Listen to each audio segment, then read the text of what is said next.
Welcome to the Shreveport Connection with Tommy, and this is going to be about Monday Night Raw and your worldwide non-internet superstars.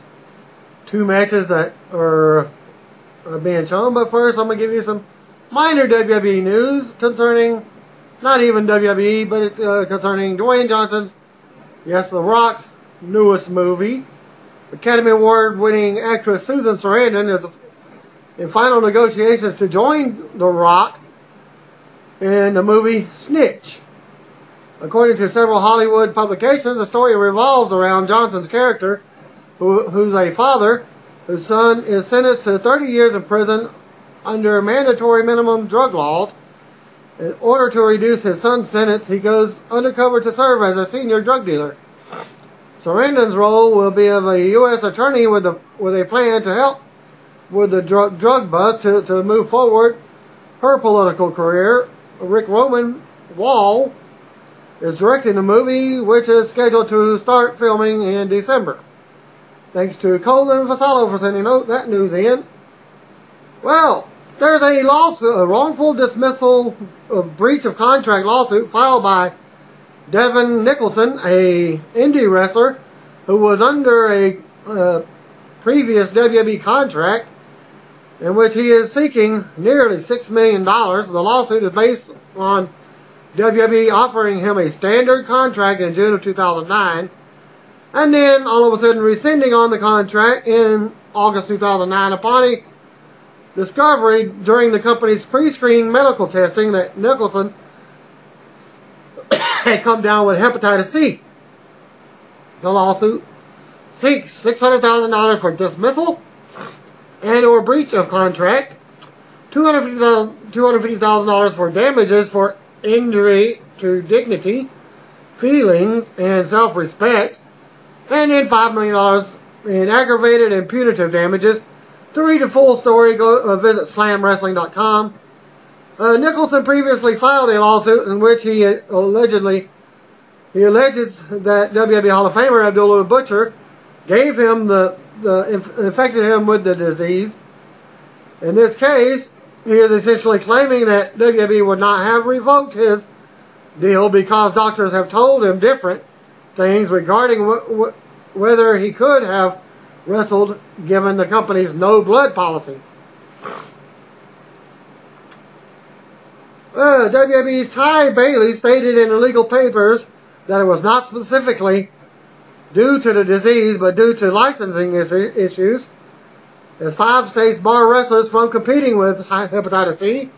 Although I feel for Nicholson, regardless of how he contracted the disease, I consider it to be a major reach for him and his attorneys to expect WWE to actually use him as a wrestler, given he is a carrier.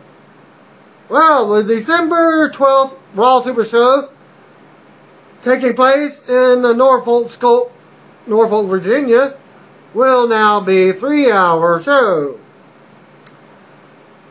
Former WWE TNA wrestler Bobby Lashley is advertised to wrestle in North America for the first time since 2009 on October 28th in Calgary, Alberta, Canada, for Stampede Wrestling.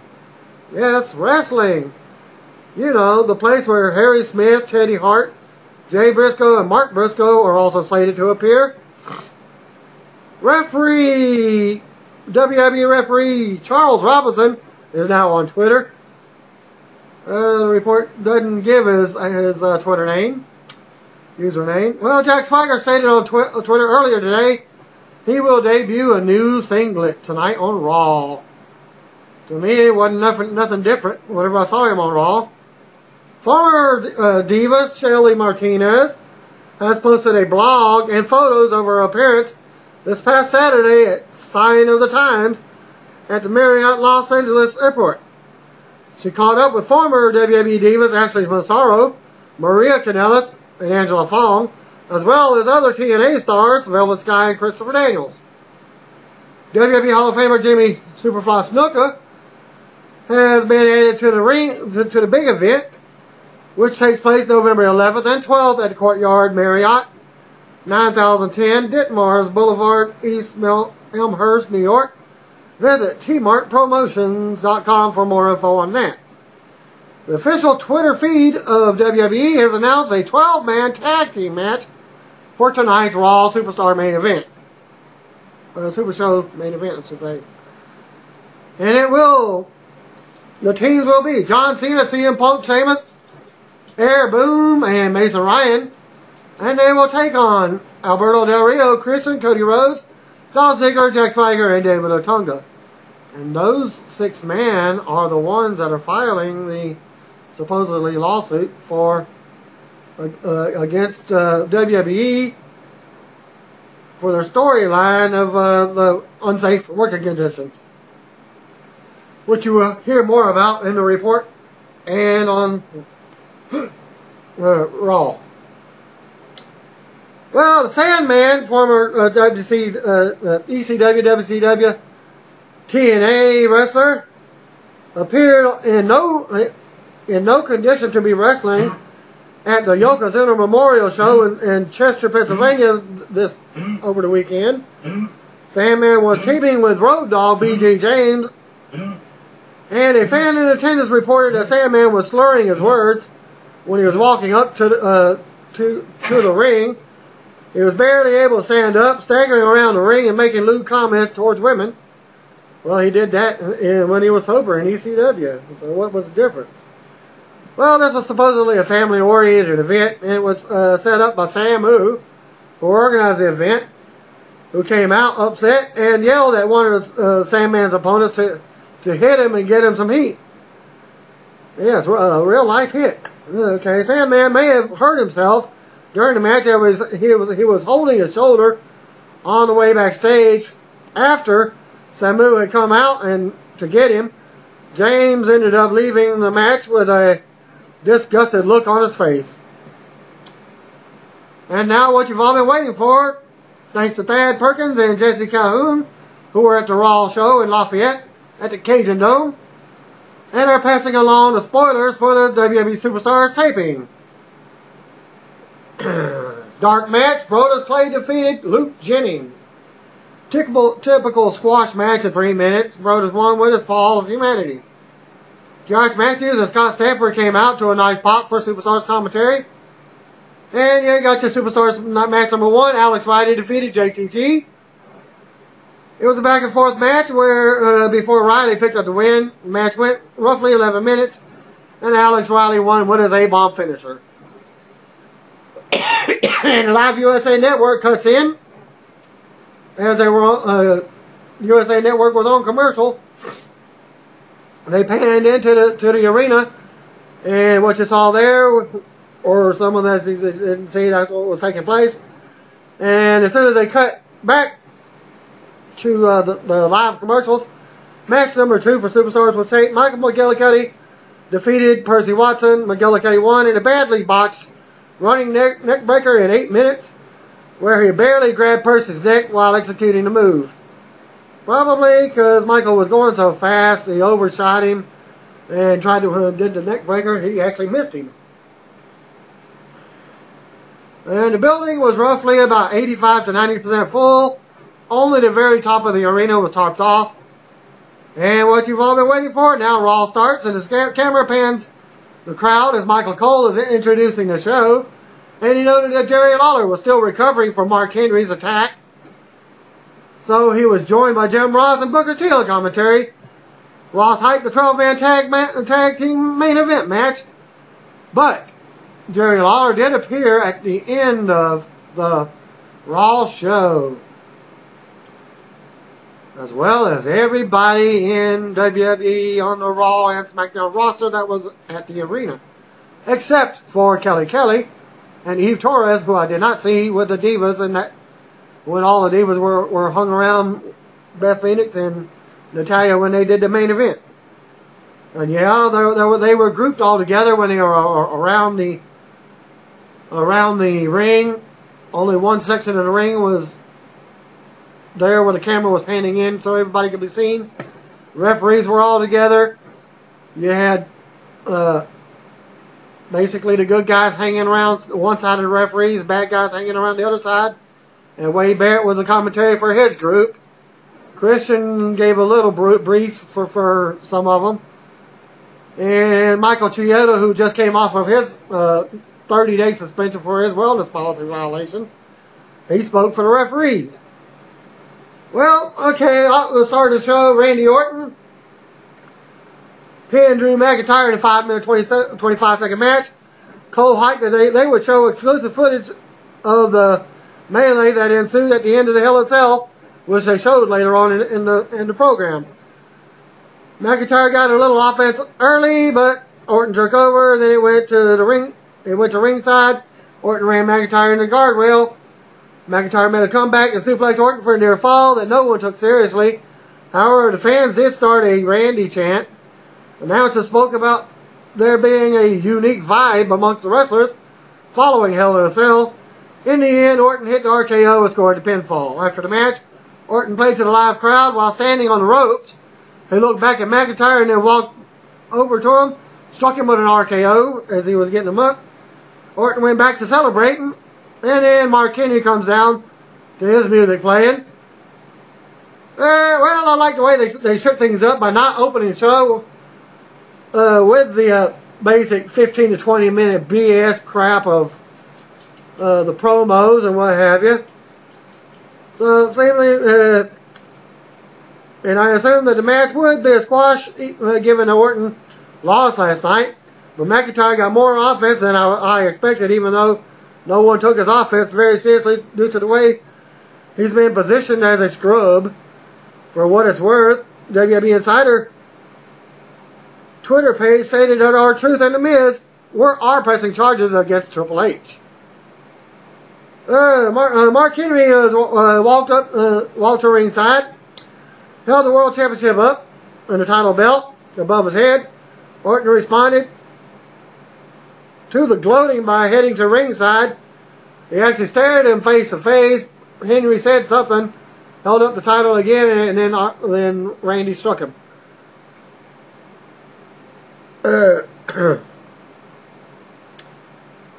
John Laurinaitis led the security to the ring in hopes of keeping them apart. Orton pulled away and got some shots in on Mark Henry. He broke away a second time and threw him over the guardrail. There you go to commercial. Booker said, "Did you see that?" And that's what Booker's called for Orton, dumping Henry over the guardrail. Yeah, Booker. It's TV, not radio. Ross and Cole did a nice job of selling the brawl. The show was off to a fast start with the two major players. My only complaint is that Hell in a Cell should have been a blow-off match, but not just another match in a feud. Creative knows when the pay-per-view is. There's no reason why Vince McMahon and the company couldn't book the feud in a few ways so that they climax at the Hell in a Cell. TNA done a better job of that with most of the locker room all cage matches than WWE has in Hell in a Cell lately. Well, Henry was standing in the ring as his music was playing, sort of. Then a Henry video was shown. The announcers hyped that Big Show will make his return on Friday's SmackDown television show. Which actually all they did was basically a highlight of Mark Henry's beat-ups for the last couple of weeks.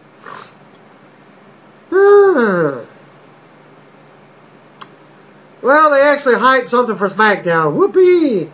But it appeared that my theory of Big Show being involved with Kevin Nash, The Miz, and R-Truth in an NWO or NWO-like faction just took a big hit. The announcers played up Big Show coming back for the revenge on Henry for putting him out of action. Well, if you didn't know, Big Show was part of the WCW NWO angle in the late faction of the NWO history. And he was playing the giant character. Nothing more to say on that. Well, Mark Henry's match was up next. He pinned John Morrison in a non-title match in 2 minutes. Cole tried to sell the match as an opportunity for Morrison on his birthday. By the way, happy birthday, Jomo. And it's only 2 days after mine. Go figure. Alright. Booker scoffed at Morrison's chances of beating Henry. Morrison jumped out on a flurry of offense, even hit Sergeant Payne, but immediately after that, Henry kicked out, came back, and hit the World's Strongest Slam for the win. Ross said it only takes one World's Strongest Slam to beat any man alive. Well, Henry picked up Morrison after the match and hit him on the second World's Strongest Slam. Booker said that's the thing about Henry that he doesn't like. Ross once again hyped Big Show for SmackDown. Well, after the match, after that second World's Strongest Slam, Henry took the mic and said Morrison now knows that what it's like to be in the ring with a beast.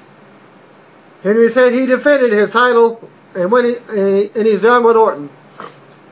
Henry said he just saw that someone Big Show is looking for him. He said he's not hard to find because he'll be the guy holding the title belt. Henry then stated that Big Show will have the shortest return in WWE history. And he said, Show is once again entering the Hall of Pain. I really like the pacing of the show so far. They showcased Henry and Orton in 2 quick matches. Morrison looked good in defeat. The fans were fired up about his offense flurry and the near fall for Morrison. WWE is doing a very good job of building a Big Show's return and thus hyping SmackDown simultaneously.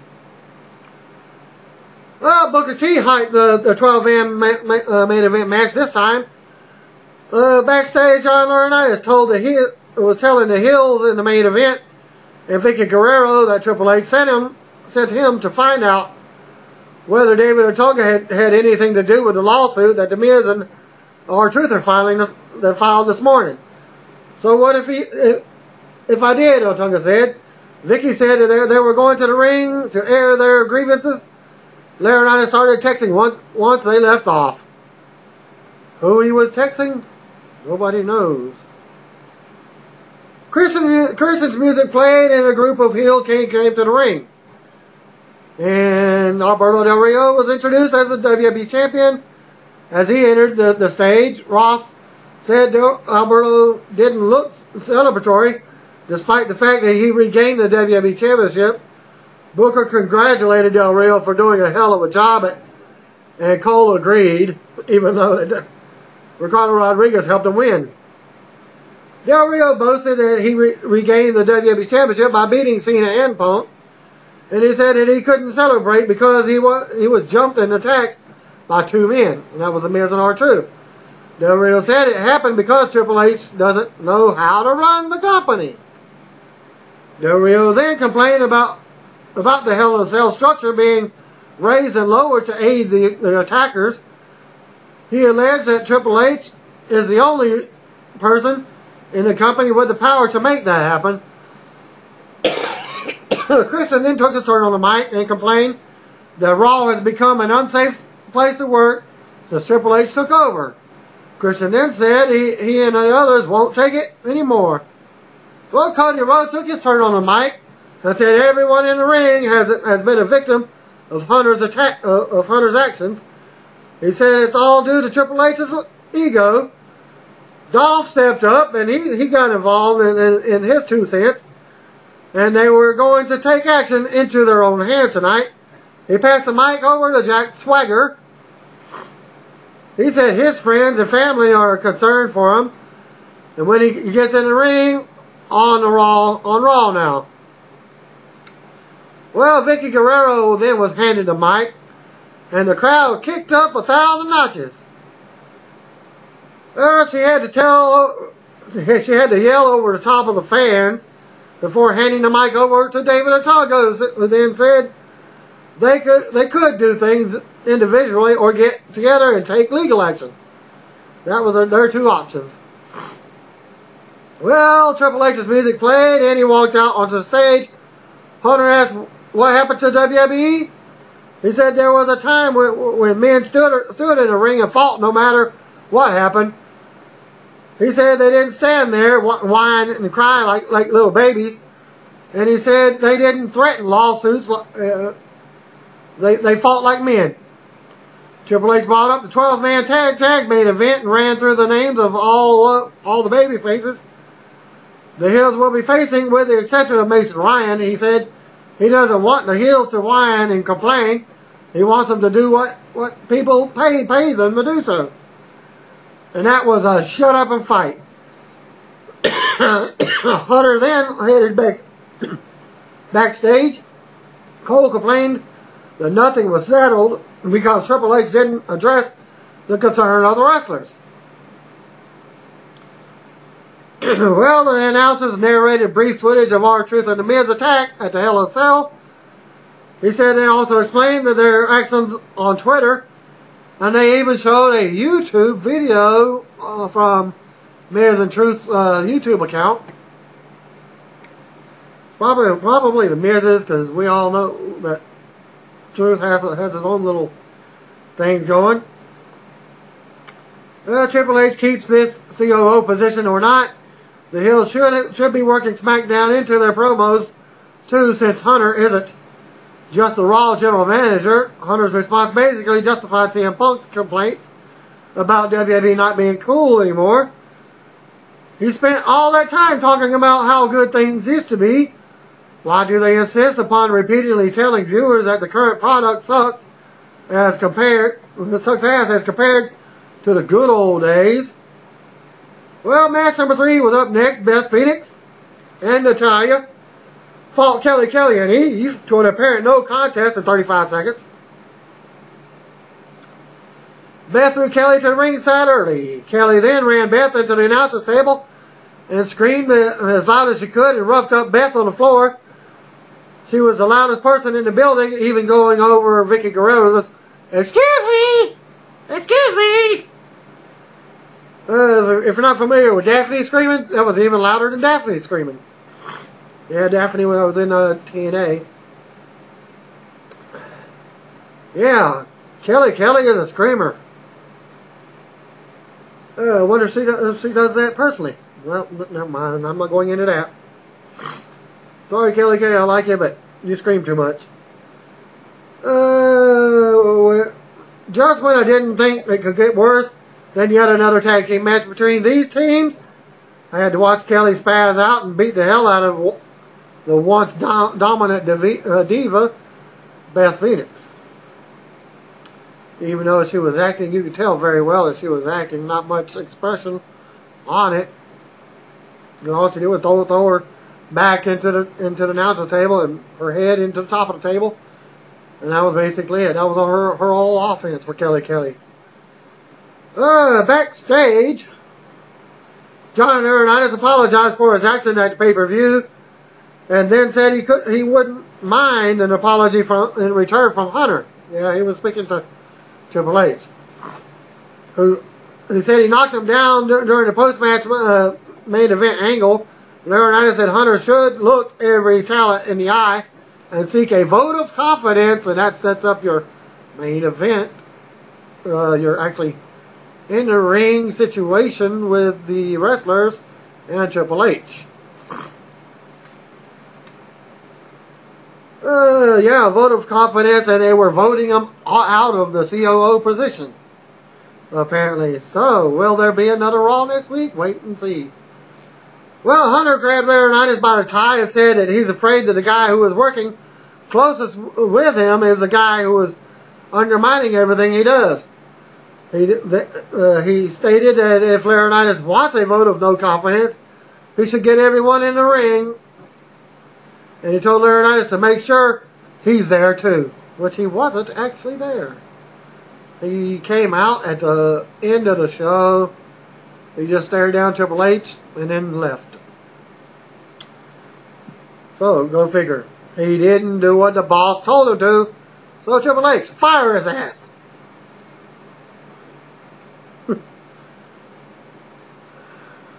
Person not wanting to do their job, they should be fired. Congratulations to the cerebral assassin for finally coming to some conclusion regarding Laurinaitis that the viewers did several weeks ago. No, He didn't call him a Marty Funkhauser or Super Dave, but he has apparently finally figured out that Laurinaitis is up to no good. Triple H was also on the phone talking to somebody when John Laurinaitis came in the ring. Like when John Laurinaitis came into that little segment. Okay, then they showed an extended preview of the Fast 5 that was coming out tomorrow to promote the DVD release. Jinder Mahal cuts a promo in his native tongue before he was actually introduced by a returning Santino Marella, who can actually speak a Punjabi. Go figure. Well, that set up an impromptu match. Coming to the conclusion regarding Laurinaitis that the viewers did. Okay, skipped over that. Okay, Santino came out with a Cobra sleeve, minus the unibrow. And yeah, Santino actually looks like he lost some weight. Santino mocked Jinder by speaking in gibberish. This led to a match between the two. I thought he was actually talking to him in Punjabi because Jinder was acting like he actually understood what Santino was saying. And then after that first part, then you could actually tell that Santino was talking about gibberish, talking real fast. Well, Santino and Morello defeated Jinder Mahal in 35 seconds. Santino hit the Cobra and scored a quick pinfall. Santino had knocked him down earlier when they were going back and forth jawing. And when Jinder got up, the Cobra struck. The announcers hyped Triple H's vote of confidence segment, and the 12-man tag team match was coming up after the break. And after SmackDown questioned whether Randy Orton and Mark Henry will ever be the same following their Hell in a Cell match, considering they both wrestled and won their matches tonight, I assume that they will both be the same. Good Lord. Well, they showed a video package hyping Brodus Clay, but did not give an indication as to when he'll appear on Raw or SmackDown. But you might have seen him if you actually watched Raw tonight, that they showed all the talent coming out, and there was even a guy that I didn't even recognize. It must be that new wrestler that they've been showing on NXT or on SmackDown lately. The announcer spoke at ringside about the Miz and R-Truth attack. They set up footage of an attack from Hell in a Cell. Ross said viewers would see footage that they will have a hard time believing what will happen from the Hell in a Cell pay-per-view. They played the footage of the attack through after the match when Hunter was flipping out at ringside. Cena was hit with countless pipe shots, yet he is still wrestling tonight. So I guess we can cross pipe off the long list of weapons that WWE has killed. The list on the backside of the list of gimmick matches that they've killed off, such as cage match and Hell in a Cell. If this sets up R-Truth and Miz against superheroes such as Triple H and John Cena, is there any reason the fans should take them as a legitimate threat? After all, they both played the bitch role to Cena so many times in the past. Miz wore the WWE Championship, but he was a chicken shit heel, not a badass who pushed Cena to the limit. Well, Michael Cole set up footage of the Miz and R-Truth talking on YouTube about what happened at the pay-per-view. They were apologetic and said that they just want their jobs back. They blamed Triple H for what happened. They said Triple H would have done the same thing if he was in their position. After the video ended, Cole was about to go off on a Triple H on a tirade, but he was introduced by CM Punk's music. John Cena made his entrance after Punk. They cut to a commercial. Cole snuck in another plug for Fast 5 DVD as Cena was playing to the crowd. Like I said, the commercial was hits. After the break, they played footage of last week of Mason Ryan turning on Jack Swagger and Dolph Ziggler. That's why he's involved in this match. And 5, which is your final match, John Cena, CM Punk, Sheamus, Kofi Kingston, Evan Bourne, and Mason Ryan beat Alberto Del Rio, Christian, Cody Rhodes, Dolph Ziggler, Jack Swagger, and David Otunga with Vicky Guerrero as she was thrown out of the ring, out from ringside in a 12-man match in 26 minutes and 35 seconds. Yeah, that was a long match for a 12-man match. I was thinking maybe 6 or 8 minutes. Just to get the people on the show for time stipulations and what have you. Well, I was wrong. They surprised me with that the match actually lasted 26 minutes and 35 seconds. Everyone else was in the ring, meaning their introductions were not shown on television. Ryan was given a moment early where Cena tagged in, and then he press slammed Ziggler onto Swagger. Punk picked up Cody for the GTS, but noticed one of the heels was about to enter. All the wrestlers entered the ring, and then the ref stood between them as the show cut to commercial. Kofi spent a good stretch selling for the heel team, and eventually made a hot tag to Evan Bourne, who kept the crowd hot with some kick and flashy offense, including a shooting star press on Swagger. Bourne had Swagger pinned following the SSP. But Vicky Guerrero reached inside the ring and put Swagger's foot on the rope. That's what should be the SS, John Cena's, or whatever, Starship Pain or whatever. It was a shooting star press. That's what it was. The referee saw her and ordered her to return to the backstage area. She threw a fit as she was headed back to the backstage, and they cut the commercial. Well, as green as Ryan is, the live crowd reacted to him being tagged in by Cena and his press slam. Cena tagging him into the match, into the manner he did was a nice way of having Cena essentially endorse him as a babyface. I'm not endorsing WWE's decision to push Red Flag like they are, but I can still appreciate the small details. Well, Christian starts working over Evan Bourne after the commercial break. Eventually, Cena took a hot tag, and the crowd came to life, mostly with cheers, although he did get some boos too. Cena's flurry didn't last long, and he was cut off by Del Rio, and then other heels took turns working him over.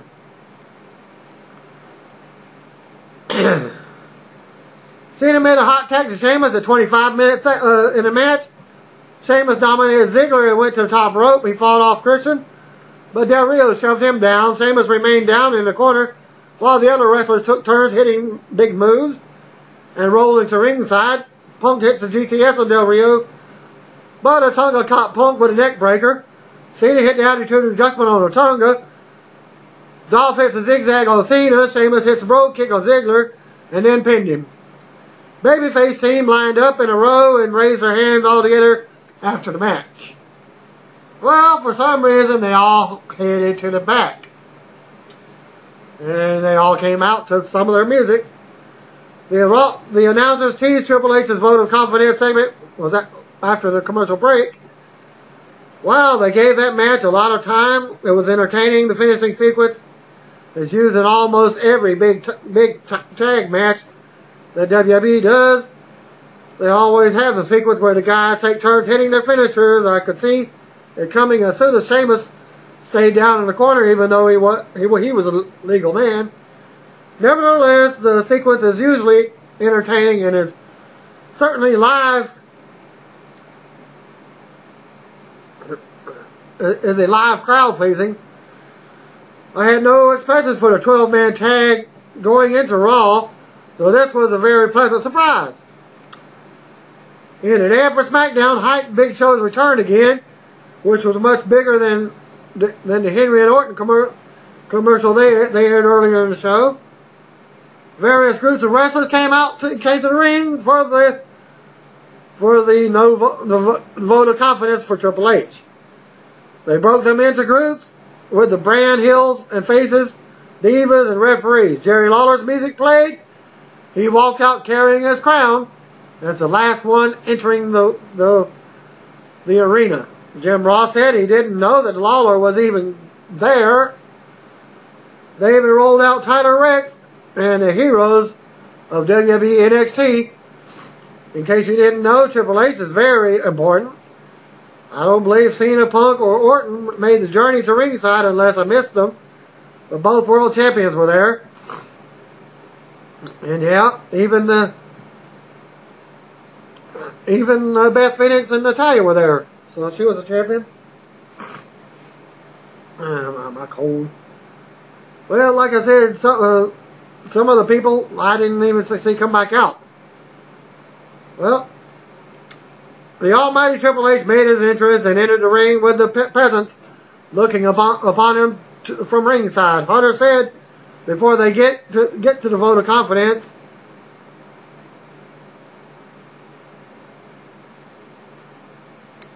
I lost my spot again. He had to say that the job was harder than he thought it would be. He said he didn't ask for the job. It was given to him. He said he's old school and he likes to see guys get beat up. He said he doesn't work for them. He works for the fans. Triple H asked the talent what they thought. Wade Barrett spoke up as he was nominated to speak on behalf of some of his co-workers. He spoke about the unsafe working environment. Hunter reminded everyone that Barrett led the Nexus and is only upset with the chaos because he's not the one causing it, which made Barrett kind of upset and quieting him down. Well, next up was Michael Chioda. Said he can't recall the referees taking so much abuse during his time with the company. Triple H said that he fired the two guys that roughed them up. Chioda pointed out that The Miz and R-Truth got into the building tonight. Actually got in the building. Yeah, they did get him. Or did they get? Yeah, they got in the building.